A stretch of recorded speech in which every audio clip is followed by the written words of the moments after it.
Hello বন্ধুরা, আসসালামু আলাইকুম। সবাই কেমন আছো? তো চলো শুরু করা যাক আজকের গল্প। এই লোকটা চরম লেভেলের একটা চালাক ক্রিমিনাল। সে শত শত মানুষের সামনে মানুষকে সামান্য একটা কলম দিয়ে এমন ভাবে খুন করে ফেলে কেউ বুঝতেই পারে না যে সে খুন করেছে। সবার কাছেই মনে হয় এটা একটা অ্যাক্সিডেন্ট। লোকটার নাম মাইলো। আজকে সে তার সামনে দিয়ে হেঁটে যাওয়া এই মেয়েটাকে মেরে ফেলতে চায়। তাই সে রাস্তার সামনে গর্তে জমে থাকা পানি আর একটা সাইকেল রাইডার আর একটা বাসের দিকে খুব ভালোভাবে খেয়াল করে। সে আশেপাশের ঘটনাগুলো ক্যালকুলেশন করতে শুরু করে যে কি করলে কি হতে পারে। সবকিছু ক্যালকুলেট করে সে সামনের পোস্ট বক্সের উপরে একটা কলম দাঁড় করিয়ে রেখে চলে যায়। মেয়েটা সেই দোকান থেকে যখনই বের হয় ঠিক তখনই একটা গাড়ির চাকা সেই গর্তের পানির উপর দিয়ে যায়। পানিটা ছিটকে আসার কারণে সেখানে দাঁড়িয়ে থাকা কলমটা নিচে পড়ে যায়। কলমটা পড়ে যেতে দেখে সেখানে বসে থাকা একটা লোক সেটা উঠাতে যায়। আর এই সামান্য পরিবর্তনের কারণে যে সাইকেল রাইডারটা এদিক দিয়ে আসছিল সে লোকটার সাথে ধাক্কা খেয়ে পাশের ফলের দোকানে পড়ে যায়।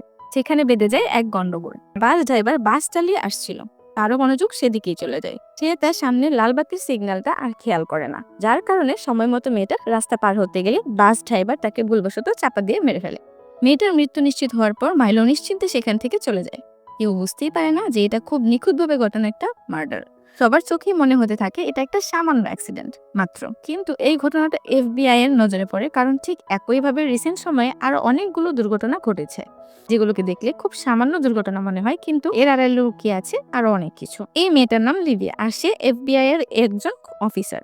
এই ছেলেটার নাম চার্লি আর এটা হচ্ছে এফবিআই এর টিম লিডার লি।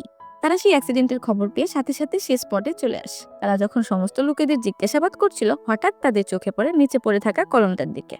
তারা অফিসে ফিরে এসে এরকমই আরেকটা কেস নিয়ে তদন্ত করতে শুরু করে। খেয়াল করে এই ধরনের প্রত্যেকটা কেসের মূল ভিত্তি ছিল সামান্য একটা কলম মাত্র। ততক্ষণে অলিভিয়া এস্টিউ নামক একটা ম্যাথমেটিশিয়ানকে বিষয়গুলো তদন্তের জন্য নিয়ে আসে। তিনি অ্যানালাইজ করে জানান একটা মানুষের পক্ষে কখনো এরকম নিখুঁত ক্যালকুলেশন করা সম্ভব না, যেখানে তার প্ল্যানিং অনুযায়ী সবকিছু হবে। এটা বলতে বলতেই তাদের কাছে এরকম আরো একটা অ্যাক্সিডেন্টের খবর চলে আসে। ঘটনাস্থলে যাওয়ার পর জানা যায় এবার ভিকটিম মারা যায়নি, হয়তোবা সেই অপরাধের প্ল্যানিং এ কিছুটা গন্ডগোল হয়েছে। তখনও অলিভিয়া আবারও আগের কেসের মতোই সেই হুবহু একটা কলম দেখতে পায়। বুঝতে পারে অপরাধীর কাজ এখনো শেষ হয়নি, তার প্ল্যান এখনো চলছে। সে আশেপাশে খোঁজাখুঁজি করতে শুরু করে আর উপরেই মাইলোকে কিছু একটা চিন্তা করতে দেখে সাথে সাথে তার সন্দেহ হয়। মাইলোর উপর সে গান পয়েন্ট করে তাকে স্থির করতে বলে, কিন্তু এতক্ষণে তার ক্যালকুলেশন করা শেষ হয়ে গেছে।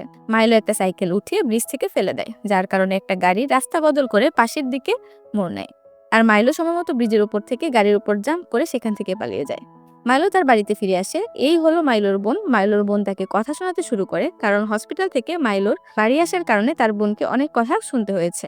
আর অপরদিকে এফবিআই ইনভেস্টিগেশন টিম জানতে পারে এখন পর্যন্ত অস্বাভাবিকভাবে যে কজনের মৃত্যু হয়েছে তারা প্রত্যেকেই দিলুক ব্রাইট নামে একটা হসপিটাল থেকে রিলিজ পেয়েছিল। তাই তারা ইনফরমেশন কালেক্ট করার জন্য সেই হসপিটালে চলে যায়। সেখানে ডক্টরের সাথে কথা বলার পর ডক্টর তাদেরকে মৃত সকল ব্যক্তির চিকিৎসা চলাকালীন ভিডিও ফুটেজ দেখাতে শুরু করে। সেখানে ফুটেজ পাল্টাতে পাল্টাতে হঠাৎ অলিভিয়া মাইলোকে দেখতে পায়।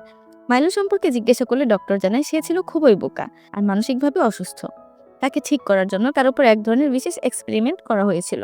তাকে এমন এক ধরনের ড্রাগ দেওয়া হয়েছিল যেন সে সুস্থ হয়ে যায়, কিন্তু সেই ওষুধ তার উপর এতটা বেশি কাজ করে ফেলে যে তার ক্যালকুলেশন পাওয়ার এবং আইকিউ লেভেল এক্সট্রিম পর্যায়ে চলে যায়। এখন সে সাধারণ মানুষের চেয়েও অনেক বেশি বুদ্ধিমান। কিছুদিন আগেই সে সবার চোখে ধুলো দিয়ে হসপিটাল থেকেও পালিয়ে গেছে। অলিভিয়া বুঝতে পারে এখন সে ধরে ধরে শুধুমাত্র তাদেরকেই খুন করছে যাদের উপর এই এক্সপেরিমেন্টটা করা হয়েছিল, যেন তার আর কোনো প্রতিদ্বন্দ্বী না থাকে। সে ডাক্তারের কাছ থেকে মাইলোর ঠিকানা নিয়ে তার বাড়িতে চলে যায়। সেখানে গিয়ে জিজ্ঞাসাবাদের পর সে তাদেরকে সব বলে দেয়। তার কাছ থেকে মাইলোর হোটেলের অ্যাড্রেস নিয়ে তারা আবার তাকে ধরতে চলে যায়। তারা আসতেই মাইলো অলিভিয়াকে দেখে তাকে মারার জন্য সে সমস্ত ক্যালকুলেশন করা শুরু করে। যেই ক্যালকুলেশন অনুযায়ী মাইলোকে দেখার সাথে সাথে অলিভিয়া তার পেছনে দৌড়াতে শুরু করবে। সামনেই একটা কনস্ট্রাকশন এরিয়া আছে আর সেখানের এরিয়া এতটাই ধুলাপূর্ণ যে তেমন কিছুই দেখা যায় না। তাকে দৌড়িয়ে সেই ট্রাকের কাছে সে ধাক্কা খাওয়াবে আর ভারী কংক্রিটের নিচে চাপা পড়ে সে মারা যাবে। সেজন্য মাইলো প্ল্যান মোতাবেক ঠিক তেমনটাই করে। অলিভিয়াকে দেখা মাত্র সে দৌড়াতে শুরু করে। যখন অলিভিয়া তার পেছনে তখন মাইলো সরাসরি সেই কনস্ট্রাকশন সাইটে চলে যায়। কিন্তু অলিভিয়া এতটা বোকা ছিল না, সেও মাইলোর প্ল্যান বুঝে ফেলে। তাই সে তাকে পাশ কাটিয়ে চলতে শুরু করে আর দুর্ঘটনা থেকে নিজেকে বাঁচিয়ে নেয়। এটা দেখে মাইলো অবাক হয়ে যায়, কারণ অলিভিয়ার মতো সাধারণ মানুষের তার এই প্ল্যান বোঝার কথাই না। যাই হোক, ফাইনালি সে এফবিআই এর হাতে সম্পূর্ণ ধরা পড়তে বাধ্য হয়। পরবর্তীতে মাইলোকে সম্পূর্ণ আলাদাভাবে বন্দী করে রাখা হয়, যেখানে তাকে আইকিউ আর ক্যালকুলেশনের ক্ষমতা পরীক্ষার জন্য একটা সুপার কম্পিউটারের সামনে রাখা হয়েছে। বোঝাই যায় যে মাইলোর ক্যালকুলেশন পাওয়ার এখন এতটা পরিমাণে বেড়ে গেছে যে এখন তাকে মেশিন ছাড়া কেউই বুঝতে পারে না। আর এদিকে অলিভিয়া কোনো সাধারণ মানুষ ছিল না, সে ছিল বিভিন্ন ইউনিভার্স থেকে আসা এক এজেন্ট। তাই মাইলো তাকে সহজে বোকা বানাতে পারেনি। আর এখানেই শেষ হয়ে যায় আজকের গল্প। দেখা হচ্ছে পরের ভিডিওতে। ততক্ষণ পর্যন্ত তোমরা সবাই ভালো থেকো। আল্লাহ হাফেজ।